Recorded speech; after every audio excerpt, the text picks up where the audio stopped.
Hopefully you kind of saw some of those 5 areas that Debbie walked us through earlier. Why don't you grab your sheets there for a minute?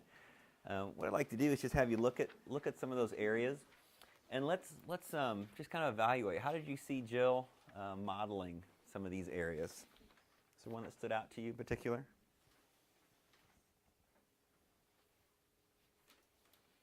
I think the clapping and all those kind of things help keep them control everybody because they're going to pay attention for when you pray if they're talking to someone, they're going to miss it. Yeah. Kids are going to clap and stand up no matter what during a classroom time. So why not direct when they do it, right? Because they're going to do those things that Jill modeled for us. It's just a matter of, and that helps them stay engaged. I don't know about you, but when flannel graph works for me, when she was putting those people out, what's she putting up next? What's she putting up next? Those things work to just maintain that classroom control. So yeah, it's very good. What else? What else did you see? A lot of visuals. A lot of visuals. Flannel graph to the cross. Yeah, even a simple piece of paper with 5 words written in pen on it. I mean, I was looking at that paper, weren't you? I was reading through those. Yeah. So we're not talking about I have to be an amazing artist in order to impress these children, to engage them. No, it's just writing words on paper. So very good. What else did you see? Yeah. Volunteering, although sometimes they want to just tell a story, so could backfire, but getting them involved. Yeah, asking for volunteers. Did you notice what she did at the beginning there about hand up? Do you notice what she did there? If you raise your hand, don't ask a question. I really want to hear what you have to say. It'll just have to wait till after lesson time, because we've all been there, right? Oh, you have something to say, Johnny? Yeah, my dog, when he was 3, he had a tooth out. Great, thanks, Solomon. Okay, here we go. How do you manage that? That was a great way of just kind of, I want you to participate, but please. I say that every single time. You say that every time. I say it every time. Yeah. And because I do cubbies, the 3s and 4s, and then even the kindergartners get a little bit more, but they need that reminder of the younger ones. Yeah, that's good.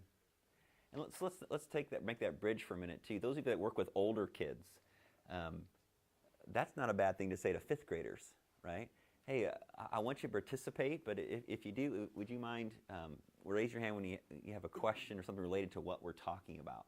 Now, I want to hear about your life, but right now we're focusing on the Scripture and on truth. So I love to hear about your life, but let's stay focused on what we're talking about. What are some of the things that Jill did for, you say, 4 years? 4 years? More, kind of more ish. 4-year-old. Okay. Okay. That's what we were tonight. We were 4-year-olds. What were some of the things that she did that you could easily do with 4th graders and 5th graders also? I loved her way of getting us to say the verse just by picking something different. That was really cool. Yeah, the cup with the verses, what's true of people, you stand up and say the verse.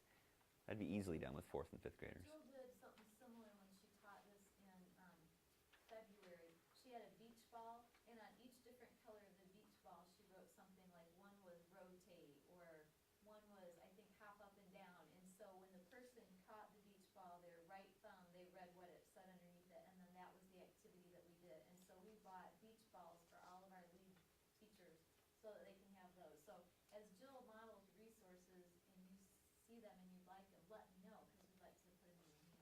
Yeah, you thought you had to move around tonight. Last time, we had to hop on one foot while saying verses. We had to sway. We had to do the hokey pokey. We were doing all kinds of things. But yeah, it was just a matter of catching the ball, and whatever your right thumb was on, that's what the whole class did as they said the verse. So it was a great way of engaging kids. So. I actually have a question about that. Yeah, Doug? Does that backfire in terms of them getting up and knocking their chairs over and that kind of stuff, or has that not really been a problem? I'm thinking of that 4 to 5 age group. Yeah, I mean, with the younger kids, I always have to premise, if you are going to fall over, what do we not do? We don't fall over, you put your foot down. I say it every time. If you're jumping and you think you're going to fall, put your foot down, jump on the other foot. Yeah. Because the boys will get out of control. And I always say, this is fun, and we love to do fun things, but if we can't control, if we can't we won't be able to do these kind of fun things. Yeah. So giving some guidelines before Yeah. we engage in an active thing Yeah. like that, Yeah. and being willing to stop if we need Yeah, to. I stop, yeah. You know, I stop hey, and we're be not- like, nope, let's try it again. Yeah, let's try it again. Yeah, definitely. And it comes to just knowing your classroom. You know, for a certain classroom, you might say, but that beach ball idea of jumping on one foot and all that, that might be good, but we're not there yet. You know, maybe the can is a better idea for now. So, yeah, good. Good. One other thing then that maybe that Jill did that we can apply to older kids as well.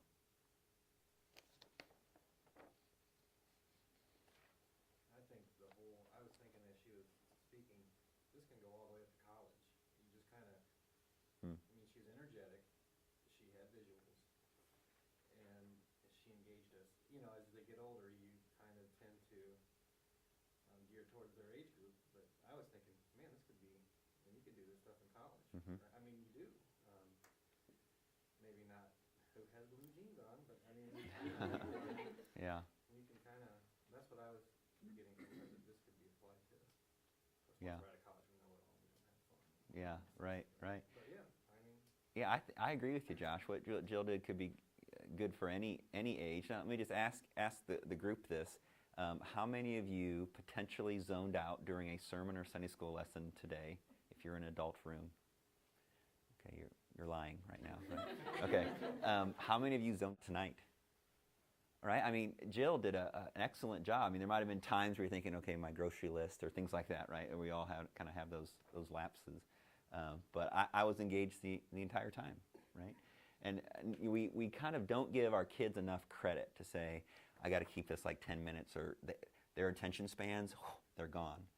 But you see how, you know, you do the can, you talk for a while. You do a song, you talk for a while. You clap and point towards people, you do that for a while. Just to continually to keep them engaged throughout the whole lesson. It doesn't take a master teacher who's done it for 40 years, right? These are, we hope what you're drawing from tonight is that, not that you have to be Jill, right? But what you're drawing is that, boy, I can take two of those things and I can do that in a lesson. Or I can help support a teacher that's doing that in a lesson. And maybe even I consider teaching once. Just try it once just to see how it might go. Okay. Any other feedback? Look back at these 5 things: controlling your classroom, utilizing helpers, utilizing visuals, engaging the children, staying true to our purpose, and pointing kids to Christ. Anything else you want to mention?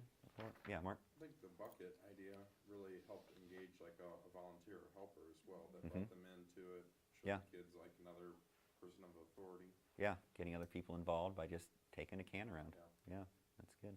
Good. Jan? One thing I was thinking, I'm in the first and second grade room right now, but I think it would work on younger ones too, where a child is nervous to stay or is upset to be dropped off. And one thing I've noticed that teachers I'm working with is they might come up to that child and say, you know what, I have a special job that I need someone to do today. You know, do you think you could be my special helper? Mhm. And many times they're like, okay, you know, kind of shyly coming in, and maybe they're the one that passes around the jar or comes up and gets to be Solomon or in the story. And so, Mhm. and then the next week they're fine. Like they're excited because you helped them transition. Yeah, So yeah, that was kind of a good idea for just not only engaging the children, but making them more comfortable for those that are yeah. nervous. That's great. Those nervous kids, if you give them a little role to do, Instead of saying, it'll be okay, they it'll be okay. feel but more kind of part. like, hey, you know, just a little one-on-one, like, do you think you could help me today with Mhm. this special? Yeah, and I've seen teachers too say, "Hey, I'm so glad you're here. Hey, Johnny. Hey, Johnny's going to sit by you and show you everything that we do today, so you don't have to feel nervous about what's going on today." And kind of capitalize on those kids that get it and help them with. And I think that teaches our kids just having a servant's heart. You know, that being in this class is not all about you. Boy, if you are understanding who Christ is, you have a relationship with Him, you can be a part of this ministry team of ministering to other kids here. So, great. Yeah. I like the songs interspersed too. Isn't that good? Intersperse those songs. Yeah. Yeah. It's great. Kind of snaps us back in a little bit. You know, we stand up, you know, and then sit back down and continue with the story. Yeah, it's a great tool. Did Jill point us to Christ? Oh, my goodness. Yes. Right. Yeah. It was great. So, well, Debbie Jo's going to come up and share some other thoughts here. And okay.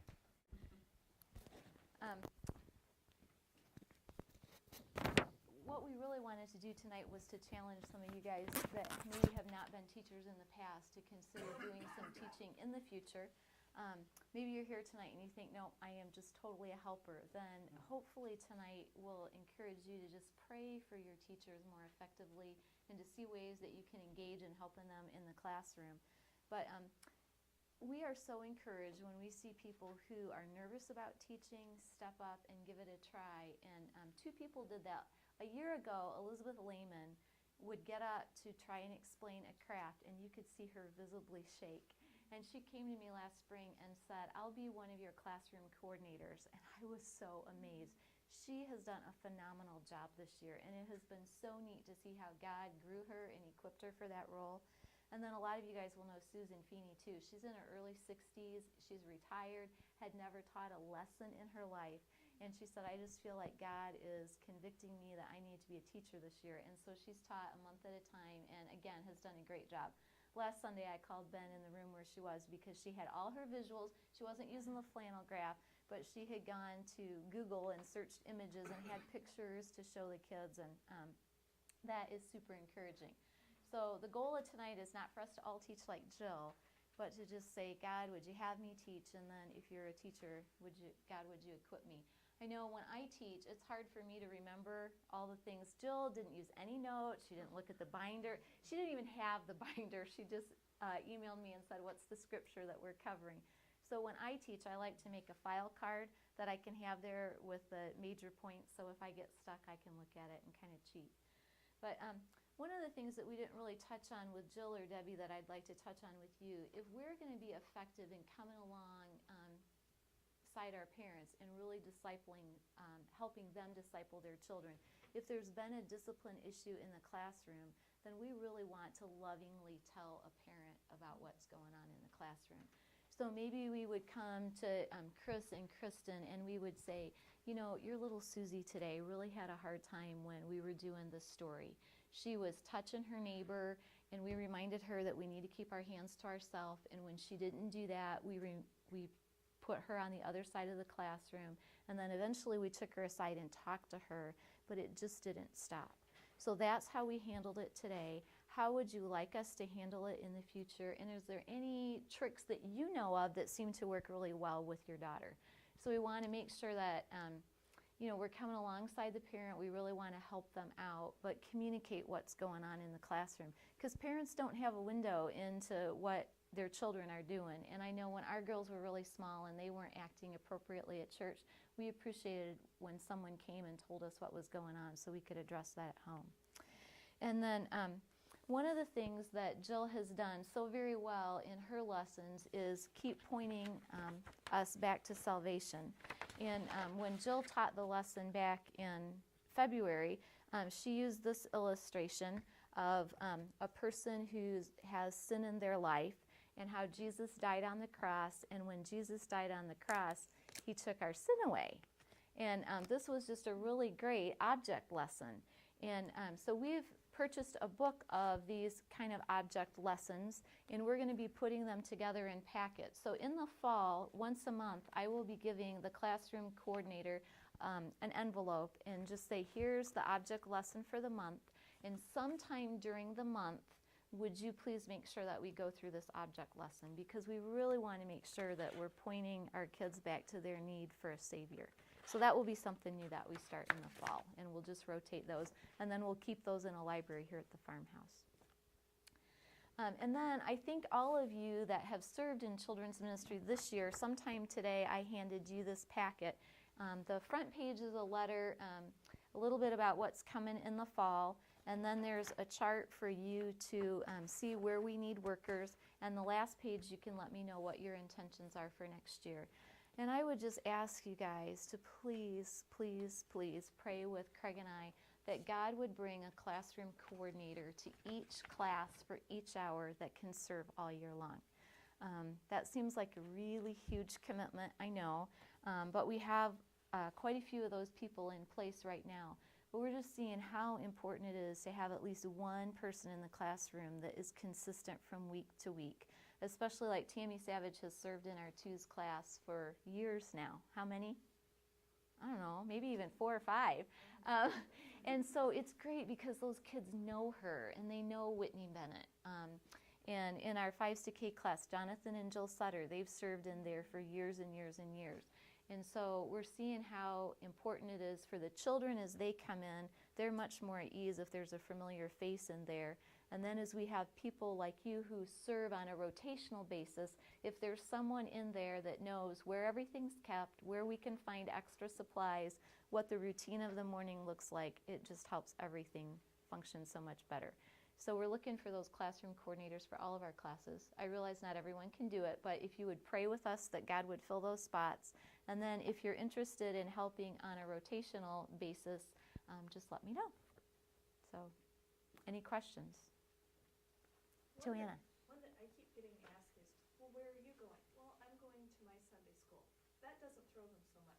But when I say I'm going into church, there's so many of the kids, now I guess I should also say I've had the kindergartners down to 3-year-olds, but there's so many of them that have no concept of what church service is. And I have really struggled in trying to put it on their terms to understand. Anybody got any ideas? That's a good question. Because they're thinking they are at church, so you're going someplace else. Ben, what would you say? Yeah, I just default to being very descriptive. Yeah, I'm going into the theater now where a lot of the adults are, and we're going to sing songs. We're going to hear Pastor Daniel preach, and just like what we've done today, we sang songs today, and we heard Miss Jill teach a lesson, and so I'm going to go to do that with the big folks, just in a different room. So we hope that you'll really enjoy staying in here, get to sing more songs, and now you get to hear Miss Debbie teach and have a great time. Yeah. So just being descriptive, I think, is okay. Okay.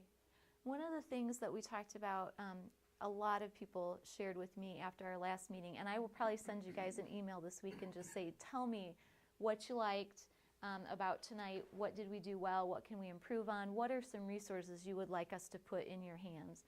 One of the things that our younger kid classes especially asked for was help with the music.